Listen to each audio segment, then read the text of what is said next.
Adolf Hitler 20 April 1889 کو Austria Hungary کے ایک قصبے میں پیدا ہوا تھا۔ اس کے والد آلوئس ہٹلر اور والدہ کلارا تھی، خود تعلیم یافتہ اور معاصر ترجمان۔ ہٹلر جرمنی کا چانسلر بنا اور بعد میں صدر ہنڈنبرگ کی موت کے بعد وہ جرمنی کا ڈکٹیٹر بنا۔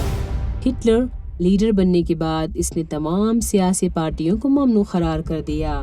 نازی پارٹی کو واحد سیاسی پارٹی کا درجہ دیا۔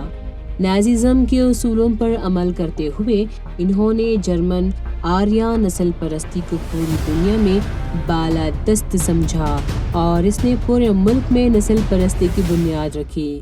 اختلافات اور فسادات کراتے ہوئے عوام میں خوف پیدا کرنے کے لیے براؤن شرٹس نامی فوج بنائی، جس سے سارے ملک میں فسادات ہوئے اور اس سے متاثر بہت سے لوگ ہلاک ہو گئے۔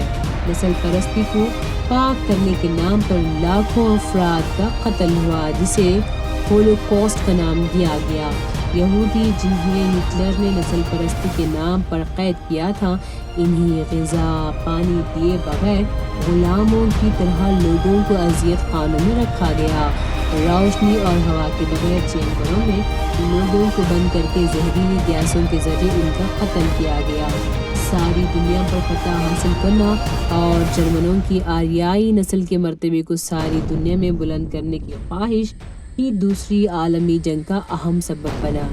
جرمنی جو جنگ سے ہار گئے تھے، اتحادی قوت کے سامنے ہتھیار ڈالنے پر مجبور ہو گئے۔